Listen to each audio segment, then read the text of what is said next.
Offshore sailing is a game like no other. Constant change, brutal and exhausting. But when Mother Nature comes at you with a light wind forecast, it isn't any easier. It's frustrating, exhausting, and requires concentration around the clock. You have to rely on your team, take rest, and keep the boat moving, no matter how light the wind. And in the tranquility when you least expect it, Mother Nature rewards you with a scene that will stay with you for a lifetime. This Geralia was the truest test of one extremity of the sport, and it rewards those that never give up.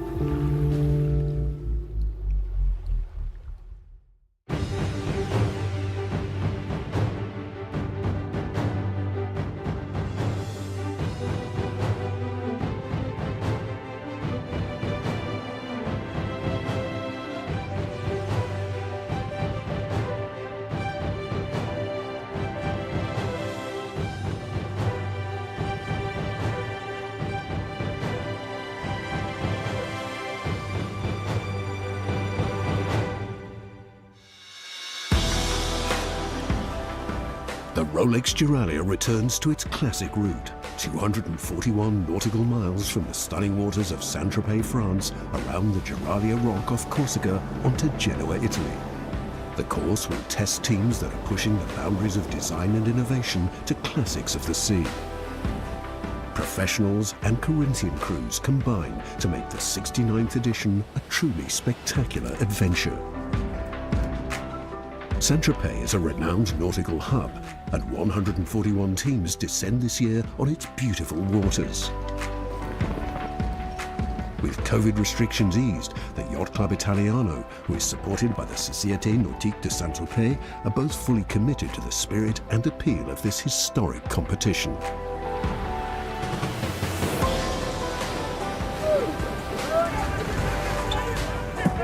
I'm so happy because the Rolex Geralia has returned to Saint-Tropez. After 3 years, we come back to the original format. That is the 3 days of inshore regattas and then the offshore regatta, the so-called Geralia, from Saint-Tropez to the Geralia to Genoa.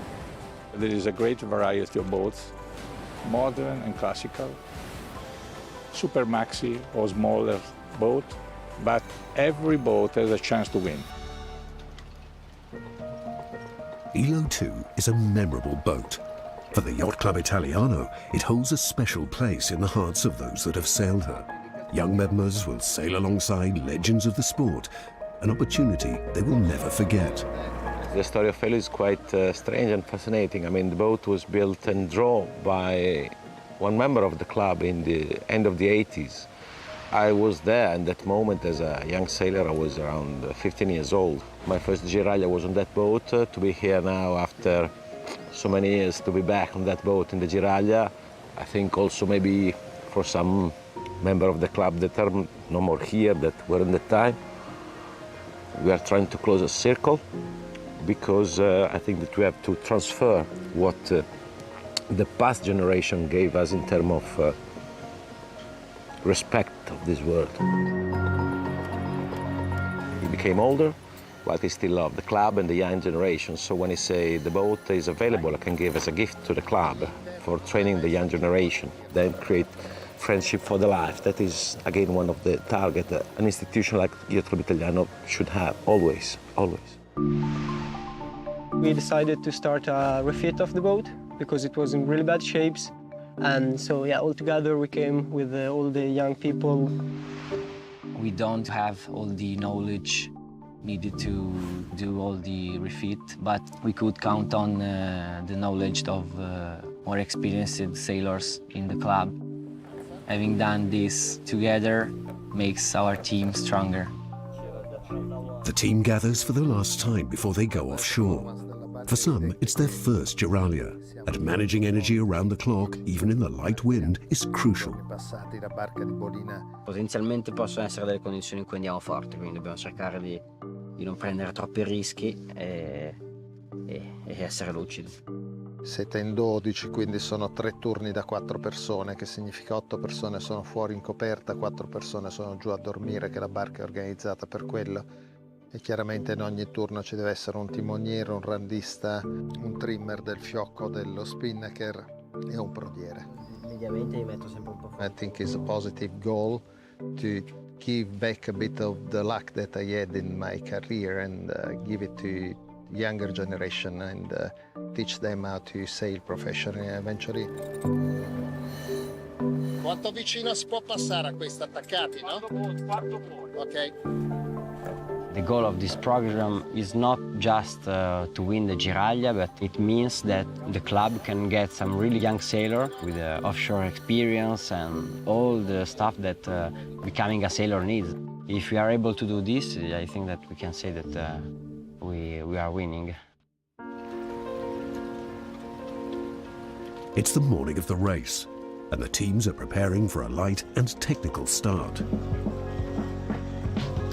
Due to external obligations, the race committee have shortened the course, pleasing the sailors and now skipping the inshore turning mark, sailing directly to the Giraglia Rock off the northern tip of Corsica and then north to the finish line, just outside the Yacht Club Italiano in Genoa. It's an unusual forecast. Exceptionally light winds means it will be a race against the clock. It will be the lightest Rolex Giraglia race since a long time, and probably some boats will struggle to reach the time limit in Genoa. Our first goal is to arrive before 10 a.m. of Saturday, because if there is no wind and we come too late, we are off limit, so we don't get the score. It's a little bit complicated because it's really light, so I think we will do with a lot of instinct. The Giraglia start is a sight to behold. 138 teams are ready to take on the forecast and race to beat the time limit. One yacht standing out in this fleet is Mariette of 1915. Stand by for a jib top hoist and take up the slack. She's the largest and oldest competing. It's no easy task for Captain Charlie Rowe to navigate through the fleet. Stand by to tack. Okay, tap hole, you're on the power. Whistle that boat up, J09. Whistle him. Up! And we've got to get back down beneath the line. You see where Bullet's going? That's where we've got to go. Mariette starts first in IRC 0, taking a cautious approach through the fleet. A start without dramas is a good start. All eyes are on Arca, who is storming away out of Saint-Tropez, looking to repeat her 2021 line honours victory. For the rest of the fleet, they look to the front runners for crucial information, planning their exit from Saint-Tropez, trying to find the best wind, taking every marginal gain in the pursuit of the overall title.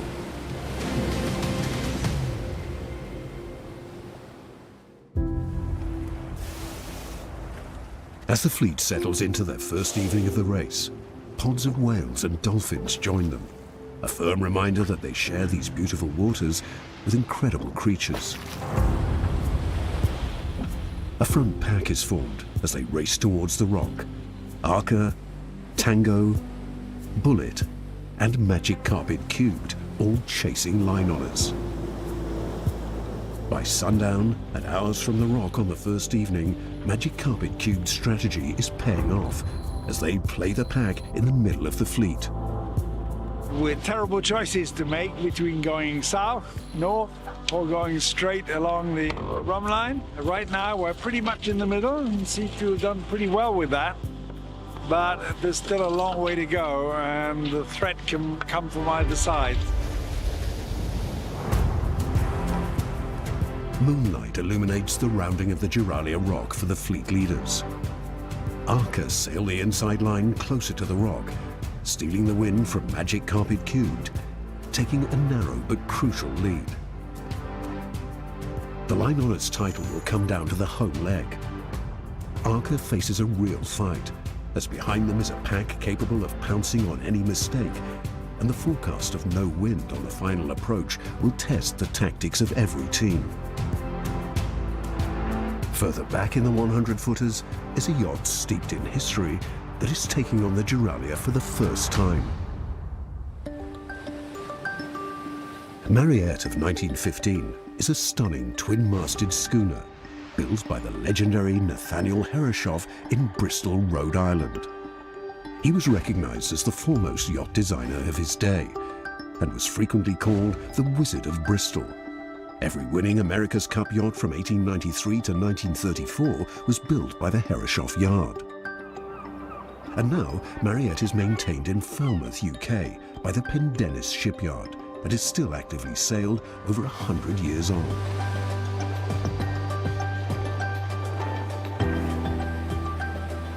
It's a piece of history, really. It's always a challenge to improve the boat and make it better. We've done several refits with Pendennis now, and culminating in a really big one in 2017, 2018. Having the confidence to pull the trigger on a really expensive refit, that decision gets easier and easier as you build up a working relationship. Charlie's a fantastic guy. Sailing with him is probably one of the things that will rest in my memory for many, many years. The spirit on board a classic yacht is fantastic, and Mariette, will deliver, no doubt. So whoever's on board the boat during the race will have a great experience. It's a privilege to sail on a boat like Mariette.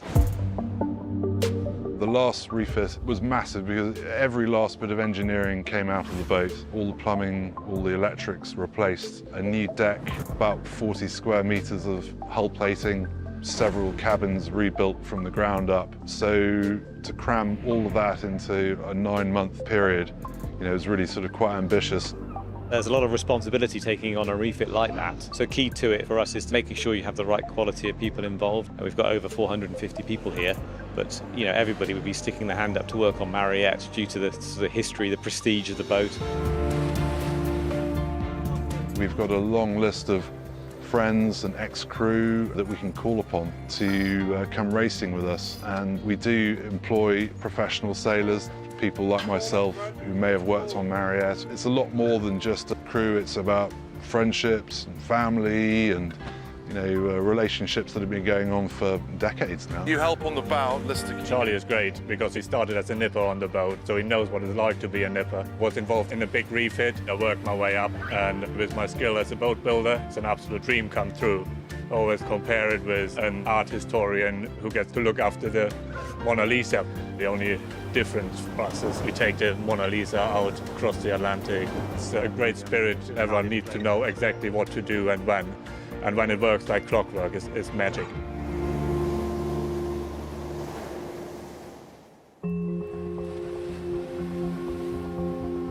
The sun rises on the first morning of the race, with teams desperately trying to find a zephyr of wind that will carry them around the rock in good time.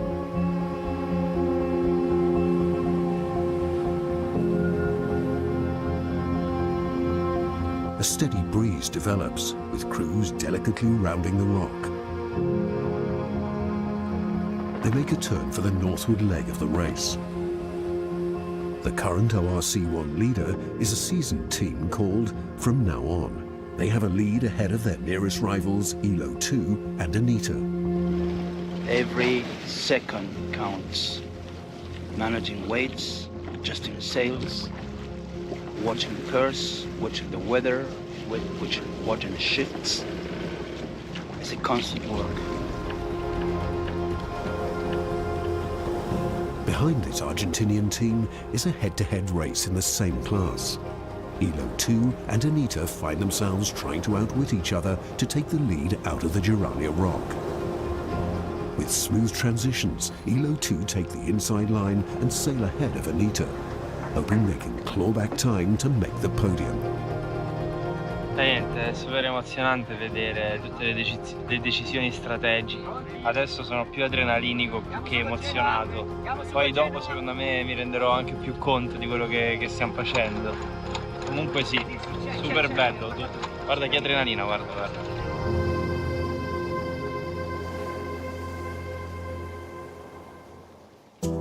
Meanwhile, back ashore, the youth program of the Yacht Club Italiano never rests.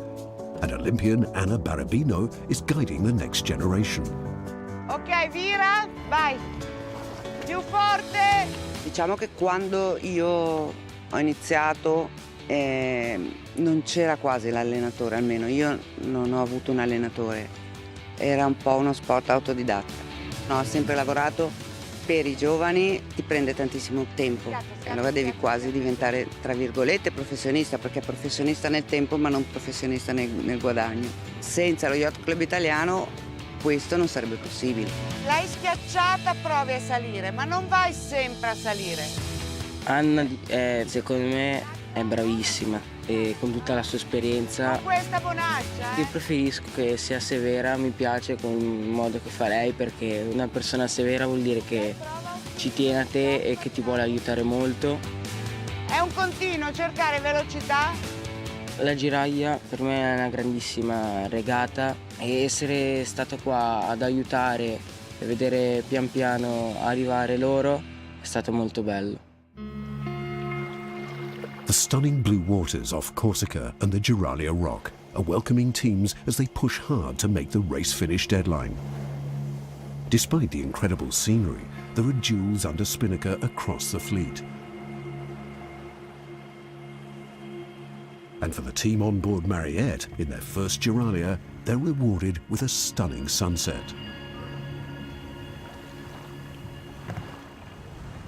Stand by for a jib hoist. Down turn. Just give it a little bit more. Trim on the staysail.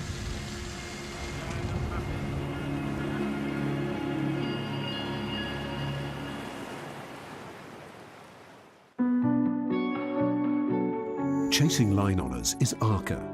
They're in defensive mode, holding off Magic Carpet Cubed and Tango all the way to the final moments of the race. As the sun goes down, the wind goes with it. Arca is taking the direct route to the finish line, with Magic Carpet Cubed heading inshore. This move was their last roll of the dice, and they're sailing at a faster angle in dying wind.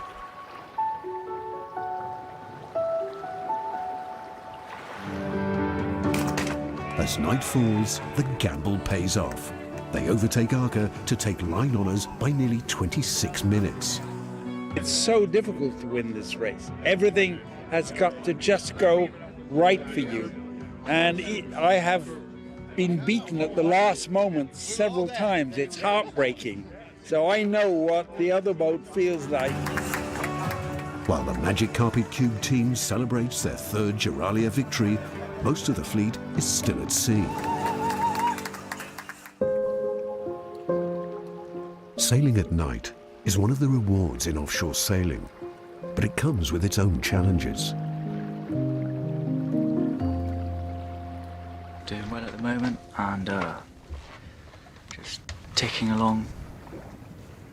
Sailing at night is, really special. You feel very in the middle of nowhere, and it's like a kind of raw feeling, especially when it's a clear sky, and it looks incredible. Definitely you have to change the way you do things, utilising red light and being a bit more aware of your surroundings and what's on deck. With the amount of lines that we've got out at the moment especially, you need to think about what you're doing first before doing it and just slowing everything down. Not a lick of wind, but the kite's still just about full. I think everyone else is in the same boat as us. Almost the entire fleet is becalmed again. Are they? 13 miles ahead, I've got 2 boats that are just going nowhere. Oh, it's going to be a long race.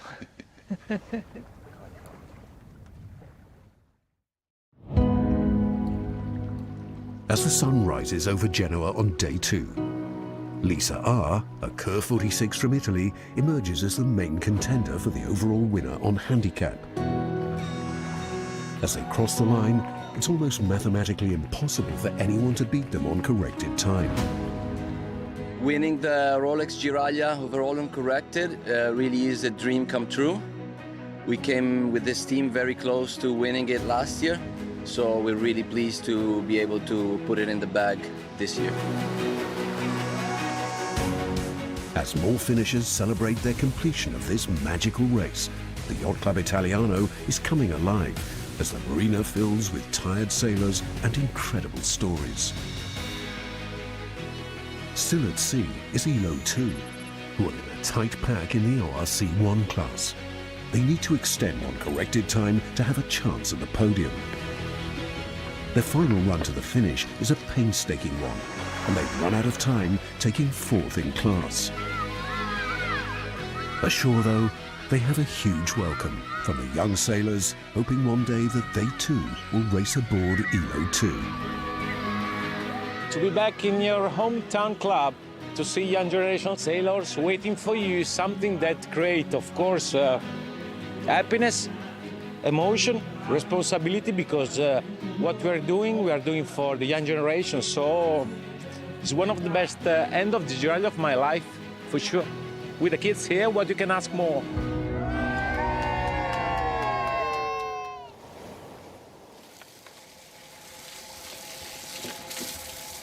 For Mariette, life on board is somewhat different to the modern racing yachts. Go for my potatoes, pork belly.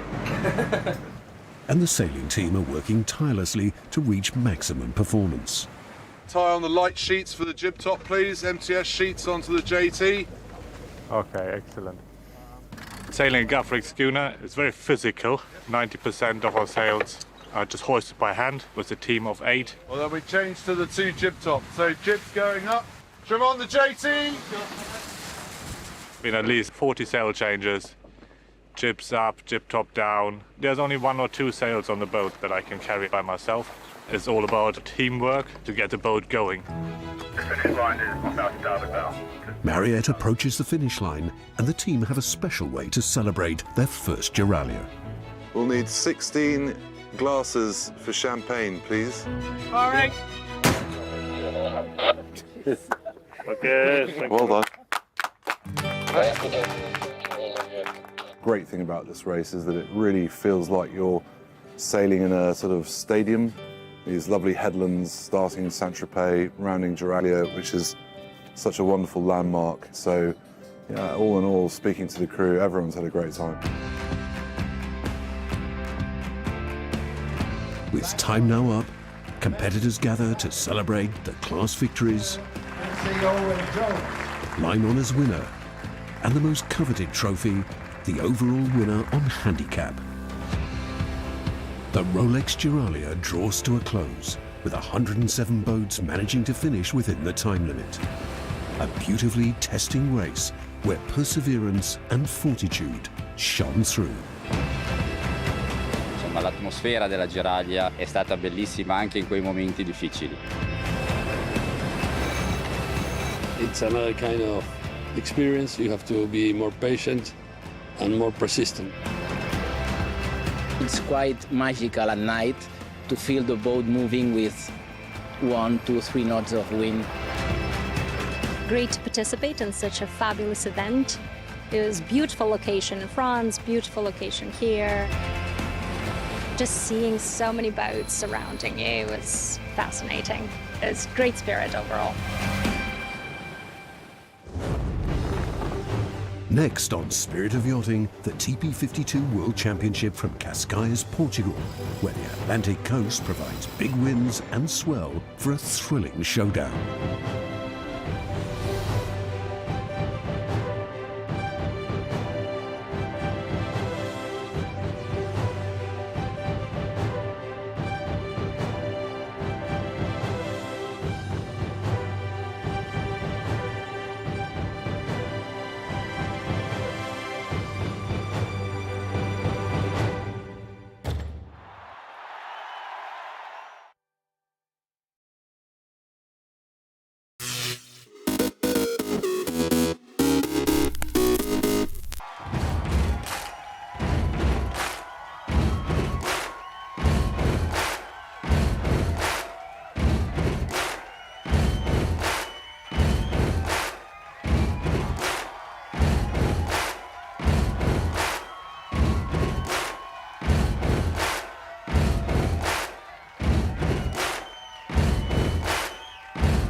world's best. UFC strawweight champion. Ready? Come with us.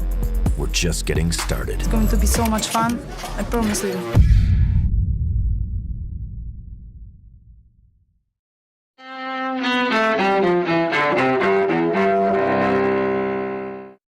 September 25th, 1957. As hundreds of U.S. Army troops stand guard, 9 black students are escorted into Central High School in Little Rock, Arkansas.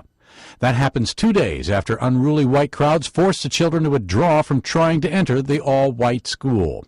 Decades later, one of the 9, Ernest Green, recalls the first major fight over racial integration of America's schools. It was one in which we thought we were simply exercising our right to the best education that was available in Little Rock, Arkansas. You know, lo and behold, I think we were right. 1919.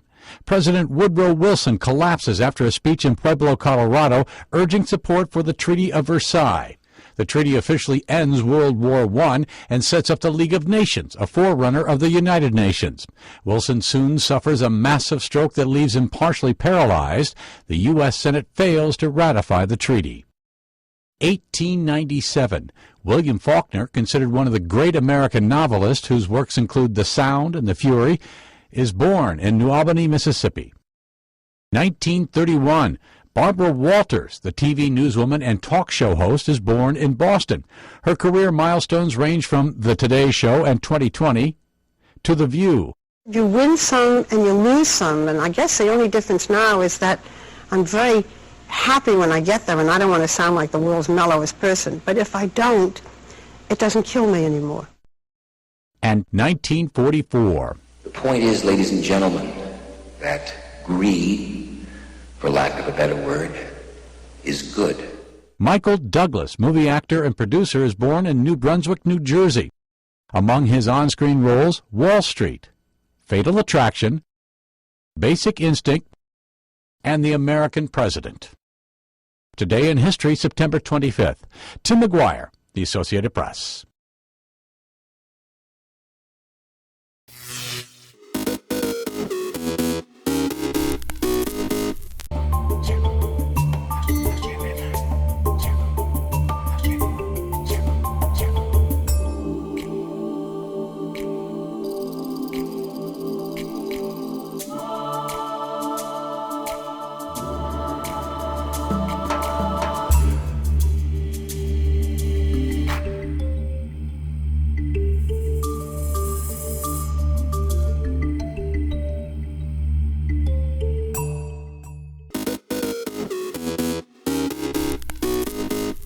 Welcome back in our studio, and in today's news,